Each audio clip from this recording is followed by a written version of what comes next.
The door to the pit closes behind me and I'm alone. I've not walked this tunnel since the day of the choosing ceremony. I remember how I walked it then, my footsteps unsteady, searching for the light. I walk it sure-footed now. I don't need light anymore. It's been 4 days since I spoke to Tori. Since then, Erudite have released 2 articles about abnegation. The first accuses abnegation of withholding luxuries like cars and fresh fruit from the other factions in order to force their belief in self-denial on everyone else. When I read it, I thought of Will's sister Cara accusing her mother of hoarding goods. The second article discusses the failings of choosing government officials based on their faction, asking why other people who define themselves as selfless should be in government.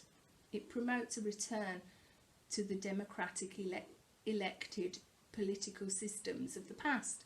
Makes a lot of sense, which makes me suspect it is a call for revolution wrapped up in clothing of rationality. I've reached the end of the tunnel. The net stretches across the gaping hole, just as it did when I last saw it. I climbed the stairs to the wooden platform where Fall pulled me to solid ground and grabbed the bar that the net is attached to. I would have been able to lift my body up with just my arms when I would not have been able to lift my body up with my arms when I first got here, but now I do it almost without thinking and roll into the centre of the net. Above me are the empty buildings that stand at the edge of the hole and the sky. It's dark blue and starless. There is no moon. The articles troubled me, but I have friends to cheer me up, and that's something. When the first one was released, Christina charmed one of the cooks in the Dauntless kitchen, and he let us try some cake batter. After the second article, Uriah and Marlene taught me a card game, and we played for 2 hours in the dining hall. Tonight, though, I want to be alone. I'm more than that. I want to remember why I came here and why I was so determined to stay here that I would jump off a building for it. Even before I knew what being dauntless was, I worked my fingers through the holes in the net beneath me. I wanted to be like the dauntless I saw at school. I wanted to be loud and daring and free like them. But they were not members yet. They were just playing at being dauntless, and so was I. When I jumped off that roof, I didn't know what fear was. In the past 4 days, I faced my fears. In one, I was tied to a stake and Peter set a fire beneath my feet. In another, I was drowning again, this time in the middle of an ocean, as the water raged around me. In the third, I watched my family slowly bleed to death, and in the fourth, I was held at gunpoint and forced to shoot them. I know what fear is now. Wind rushes over the lip of the hole and washes over me, and I close my eyes. In my mind, I stand at the edge of the roof again. I undo the buttons of my grey abnegation shirt, exposing my arms, revealing more of my body than anyone else has ever seen. I pull the shirt up and hurl it at Peter's chest. I open my eyes. No, I was wrong. I didn't jump off the roof because I wanted to be like Dauntless. I jumped off because I already was like them, and I wanted to show myself to them. I wanted to acknowledge a part of myself that abnegation demanded that I hide. I stretched my hands over my head and hooked them in the net again. I reach with my toes as far as I can, taking up as much net as possible. The night sky is empty and silent, and I sit for the first time in 4 days. So is my mind. I hold my head in my hands and breathe deeply. Today the simulation was the same as yesterday. Somebody held me at gunpoint and ordered me to shoot my family. When I lift my head, I see 4 is watching me. I know the simulation isn't real, I say. You don't have to explain it to me, he replies. You love your family. You don't want to shoot them. Not the most unreasonable thing in the world. In the simulation is the only time I get to see them. I say, even though he says I don't, I feel like I have to explain why this fear is difficult for me to face. I twist my fingers together and pull them apart. My nail bed's a bit raw. I've been chewing them as I sleep. I wake to bloody hands every morning. I miss them. You ever miss your family? He looks down. No. He says eventually, I don't. But that's unusual. It is unusual. So unusual it distracts me from the memory of holding a gun to Caleb's chest. What was his family like that he no longer cares about them? I pause with my hand on the doorknob and look back at him. Are you like me? I ask him silently. Are you divergent? Even thinking the word feels dangerous. His eyes hold mine, and as the silent seconds pass, he looks less and less stern. I hear my heart beat. I've been looking at him too long, but then he's looking back, and I feel like we're both trying to say something that each other can't hear. Though I could be imagining it too long, and now even longer, my heart even longer, his tranquil eyes swallowing me whole. I push the door open and hurry down the hallway. I shouldn't be so easily distracted by him. I shouldn't be able to think of anything but initiation. The simulations should disturb me more. They should break my mind, as they have been doing to most of the other initiates. Drew doesn't sleep, he just stares at the wall, curled in a ball. Al screams every night from his nightmares and cries into his pillow. My nightmares and chewed fingernails pale by comparison. Al's scream wake me up every time, and I stare at the springs above me and wonder what on earth is wrong with me. Then I feel strong when everyone else is breaking down. Is it divergent that makes me steady, or is it something else? When I look back at the dormitory, I expect to find the same thing I found the day before, a few initiates lying on beds and staring at nothing. Instead, they stand in a group on the other end of the room. Eric is in front of them with the chalkboard in his hand, which is facing the other way. So I can't see what's written on it. I stand next to Will. What's going on? I whisper. I hope it isn't another article, because I'm not sure I can handle any more hostility directed at me. Rankings for stage 2, he says. Thought there weren't any cuts after stage 2, I hiss. There aren't, it's just a progress report, sort of. I nod. The sight of the board makes me feel easy. Something is swimming in my stomach. Eric lifts the board above his head and hangs it on the nail. When he steps aside, the room falls silent, and I crane my neck to see what it says. My name is in the first slot. Heads turn in my direction. I follow the list down. Christina and Will are 4th and 6th respectively. Peter is 2nd. When I look at the time listed by his name, I realise that the margin between us is conspicuously wide. Peter's average simulation time is 8 minutes. Mine is 2 minutes, 45 seconds. Nice job, Tris says quietly. I nod, still staring at the board. I should be pleased that I'm ranked first, but I know what that means. If Peter and his friends hated me before, they will despise me now. Now I'm Edward. It could be my eye next, or worse. I search for Al's name and find it in the last slot.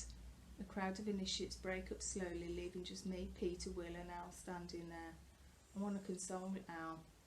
Tell him that the only reason that I'm doing well is because there's something different about my brain. Peter turns slowly, every limb infused with tension. A glare would have been less threatening than the look he gave me, a look of pure hatred. He walks towards his bunk, but at the last second he whips round and shoves me against a wall, a hand on each shoulders. I will not be outranked by a stiff, he hisses, his face so close to mine I can smell his stale breath. How did you do it? Huh? How the hell did you do it? He pulls me forward a few inches, then slams me against the wall. I clench my teeth to keep from crying out. The pain from the impact went all the way down my spine. Will grabs Peter by his shirt collar and drags him away. Leave her alone, he says. Only a coward bullies a little girl. A little girl, scoffs Peter, throwing Will's hand off. Are you blind or stupid? She's going to edge you out of the rankings and out of Dauntless. And you're going to get nothing, all because she knows how to manipulate people and you don't. So when you realise that she's out to ruin us all, you just let me know. Peter storms out of the dormitory. Molly and Drew follow him. The looks of disgust on their faces. Thanks, I say, nodding to Will. Is he right? Will asks quietly. Are you trying to manipulate us? How on earth would I do that? I scowl at him. I'm just doing the best I can like everyone else. I don't know, he shrugs a little. By acting weak so we pity you and then acting tough to psych us out. Psych you out? I repeat. I'm your friend. I wouldn't do that. He doesn't say anything. I can tell he doesn't believe me. Not quite. Don't be an idiot, Will, says Christina, hopping down from a bunk. She looks at me with sympathy and adds, she's not acting. Christina turns and leaves, banging the door shut. Will follows. I'm alone in the room with Al. The first and the last. Al's never looked small before, but he does now, with his shoulders slumped and his body collapsing in on itself, like crumpled paper. He sits down on the edge of the bed. Are you all right? I ask. Sure, he says. His face is bright red. I look away. Asking him was just a formality. Anyone could see that Al is not all right. It's not over, I say. You can improve your rank if you... My voice trails off when he looks up at me. I don't even know what I would say to him if I finished my sentence. There's no strategy for stage 2. It reaches deep into the heart of who we are and tests whatever courage is there. See, he says, it's not that simple. I know it's not. I don't think you do, he says, shaking his head, his chin wobbles. For you it's easy. All of this is easy. That's not true. Yeah, it is, he closes his eyes. You aren't helping me by pretending it isn't. I'm not sure you can help me at all. I feel like I've just walked into a downpour and all of my clothes are heavy with water. I am heavy and awkward and useless. I don't know if he means that no one can help him or I specifically can't help him. But I would not be okay with either interpretation. I want to help him. I'm just powerless to do so. I start to say, meaning to apologise, but what for? For being more dauntless than he is, for not knowing what to say. The tears have been gathering and his eyes spill over, wetting his cheeks. I want to be alone. I nod and turn away from him. Leaving him is not a good idea, but I can't stop myself. The door clicks in place behind me and I keep walking. I walk past the drinking fountain and through the tunnels that seem endless the day I got here, but now barely register in my mind. This is not the first time I've failed my family since I got here, but for some reason it feels that way. Every other time I failed, I knew what to do, but chose not to do it. This time I did know what to do. Have I lost the ability to see what people need? Have I lost part of myself? I keep walking. Somehow I find the hallway I sat in the day I left. I don't want to be alone, but I feel like I have much of a choice. I close my eyes and pay attention to the cold stone beneath me and breathe the musty underground air. Tris! Someone calls my name from the end of the hallway. Uriah jogs towards me. Behind him are Lynn and Marlene. Lynn is holding a muffin. Thought I'd find you here, he crouches near my feet. Heard you got ranked first. So just wanted to congratulate me, I smirked. Well, thanks. Someone should, he said. And I figured your friends might not be so congratulatory, since their ranks aren't as high. So quit mopping and come with us. I'm going to shoot a muffin off Marlene's head. The idea is so ridiculous, I can't stop myself from laughing. I get up and follow Uriah to the end of the hallway where Marlene and Lynn are waiting. Lynn narrows her eyes at me, but Marlene grins. Why aren't you out celebrating, she says. You're practically guaranteed a top 10 spot if you keep it up. She's too dauntless for the other transfers, Uriah says, and too abnegation to celebrate, remarks Lynn. I ignore her. Why are you shooting a muffin off Marlene's head? She bet me I couldn't aim well enough to hit a small object from 100 feet, Uriah says. I bet her she didn't have the guts to stand there as I tried. Works out really well. The training room where I first fired a gun is not far from my hidden hallway. When we get there, in under a minute, and Uriah flips the light switch on, it looks like the same as the last time I was there. Targets at one end of the room and a table at another. They just keep these lying around, I ask. Yeah, but they aren't loaded. Uriah pulls up his shirt. There is a gun stuck under his waistband of his trousers, right under a tattoo. I stare at the tattoo, trying to figure out what it is. But then he lets his shirt fall. Okay, he says, go stand in front of the target. Marlene walks away, skipping a step. You aren't seriously going to shoot at her, are you? I ask. It's not a real gun, says Lynn. It's got plastic pellets in it. The worst it'll do is sting her face, maybe give her a bruise. What do you think? We're stupid? Marlene stands in front of one of the targets and sets the muffin on her head. Uriah squints one eye as he aims the gun. Wait! Calls out Marlene. She breaks off a piece of the muffin and pops it in her mouth. Okay, she shouts, the word garbled by food. She gives Uriah the thumbs up. I take it your ranks were good, I say to Lynn. She nods. Uriah second, I'm first, Marlene's fourth. You're only first by a hair, says Uriah as he aims. He squeezes the trigger. The muffin falls off Marlene's head. She didn't even blink. We both win, she shouts. You miss your old faction, Lynn asks me. Sometimes, I say. It was calmer, not as exhausting. Marlene picks up the muffin from the ground and bites it. Uriah shouts, gross.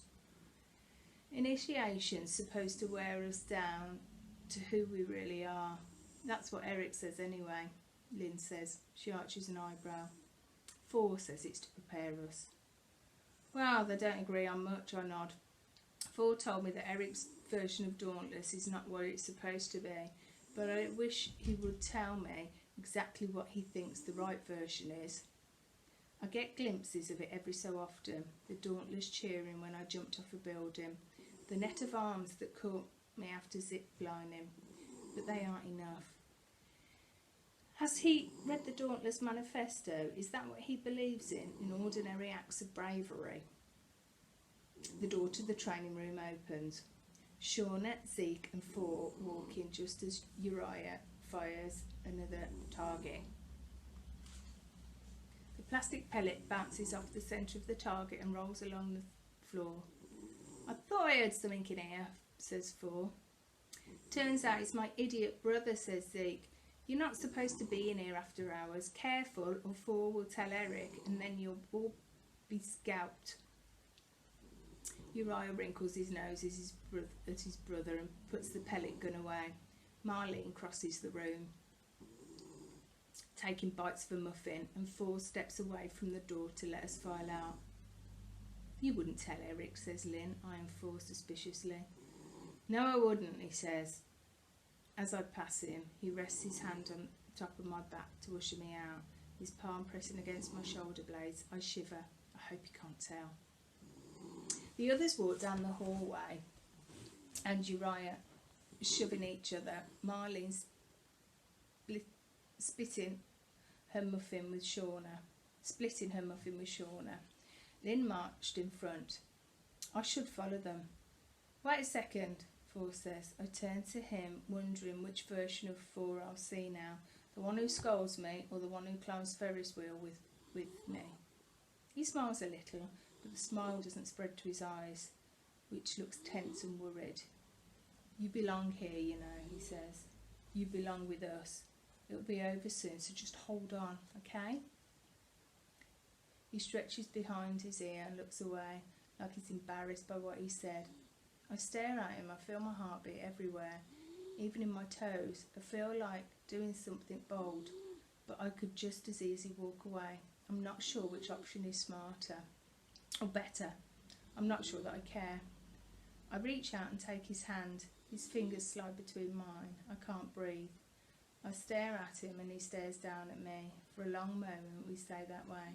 Then I pull my hand away and run after Uriah, Lynn and Marlene.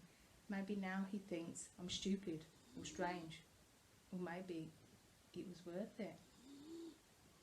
I get back to the dormitory before anyone else, and when they start to trickle in, I get into my bed to pretend to be asleep.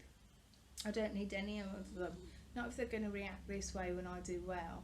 If I can make it through initiation, I will be dauntless, and I won't have to see them anymore. I don't need them, but I do want them. Every tattoo I got with them is a mark of their friendship, and almost every time I've laughed in the dark place was because of them. I don't want to lose them, but I feel like I already have. After about half an hour of racing thoughts, I roll onto my back and open my eyes. The dormitory is dark now. Everyone's gone to bed, probably exhausted from resting. Me, resenting me so much, I think with a wry smile, as if coming from the most hated faction wasn't enough, now I'm showing them up too. I get out of bed and get a drink of water. I'm not thirsty, but I need to do something.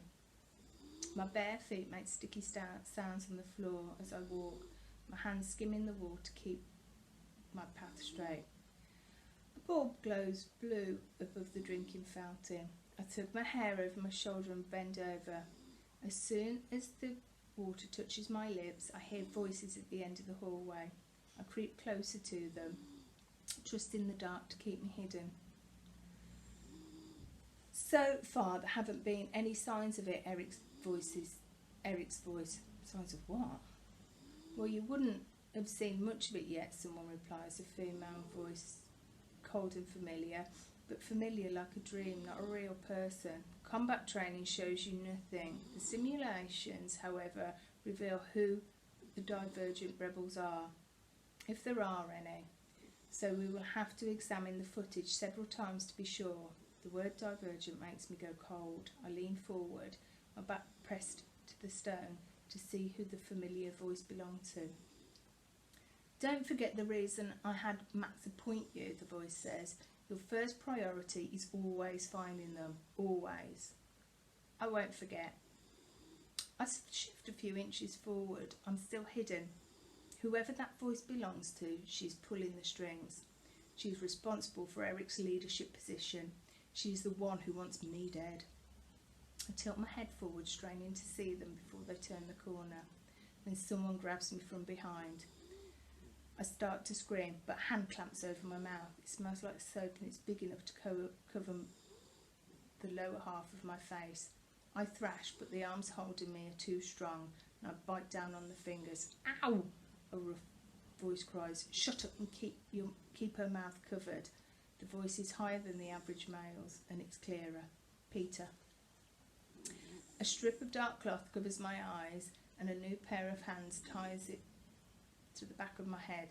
I struggle to breathe.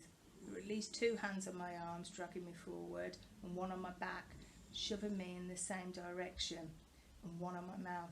I keep my screams in. 3 people, my chest hurts. I can't resist 3 on my own. Wonder what it sounds like when a stiff begs mercy, Peter says with a chuckle. Hurry up. I try to focus my mind on my mouth. There must be something distinct about it that will make him easier to identify. His identity is a problem I can solve. I need to solve a problem right now, or I will panic. The palm is sweaty and soft. I clench my teeth and breathe through my nose. The soap smells familiar. Lemongrass and sage. The same smell surrounds Al's bunk, and a weight drops to my stomach. I hear the crash of water against the rocks. We're near the chasm. We must be above it. Given the volume of sound, I press my lips together to keep them from screaming. If we are above the chasm, I know what they intend to do. Lift her up, come on. I thrash and their rough skin grates against mine, but I know it's useless. I scream too, knowing that no one can hear me. I will survive until tomorrow, I will. The hands push me around and up and slam my spine into something hard and cold. Judging by its width and curvature, it's a metal railing. It is a metal railing, the one that overlooks the chasm. My breath wheezes and mistouches the back of my neck. The hands force my back to arch over the railing. My feet leave the ground, and my attackers are the only things keeping me from the railing above the water. A heavy hand grips my chest. You sure you're 16, Stiff? Doesn't feel like you're more than 12. The other boys laugh. Bile rises in my throat and I swallow the bitter taste. Wait, I think I found something. His hand squeezes. I bite my tongue and keep from screaming. More laughter. Al's hands slip from my mouth. Stop that, he snaps. I recognise his low, distinct voice. When Al lets go of me, I thrash again and slip down to the ground. This time I bite down as hard as I can on the first arm I find. I scream and clench my jaw harder, tasting blood. Something hard strikes my face. White heat races through my head. I would have been in pain if adrenaline wasn't coursing through me like acid. The boy wrenches his trapped arm away from me and throws me to the ground. I bang my elbow against stone and bring my hands up to my head to remove the blindfold. A foot drives into my side, forcing the air from my lungs. I gasp and cough and claw at the back of my head. Someone grabs a handful of my hair and slams my head against the rock. A scream of pain bursts through my mouth and I feel dizzy. Clumsily, I fumble along the side of my head and find the edge of the blindfold. I drag my heavy hands up, taking the blindfold with it, and blink. The scene before me is sideways and bobs up and down. I see someone running towards us, someone running away, someone large, L. I grab the railing next to me and haul myself to my feet. Peter wraps a hand around my throat and lifts me up, his thumb wedged under my chin. His hair, which is usually shiny and soft, is tousled and sticks to his forehead. His pale face is contorted and his teeth are gritted, and he holds me over the chasm, and spots disappear on the edge of my vision, crowding around his face, green and pink and blue. He says nothing. I try to kick him, but my legs are too short. My lungs scream for air. I hear a shout and he releases me. I stretch out my arms as I fall, gasping, and my armpits slam into the railing. I hook my elbows over it and groan. Miss touches my ankle. The world dips and sways among me, and someone is on the pit floor, Drew, screaming. I hear thumps, kicks and groans. I blink a few times and focus as hard as I can on the face. I can see it's contorted with anger. His eyes are dark blue. 4, I croak. I close my eyes and hands wrap around my arms, right where they join with my shoulder. He pulls me over the railing and against his chest, gathering me in his arms, easing an arm under my knees. I press my face into his shoulder, and there is a sudden, hollow silence.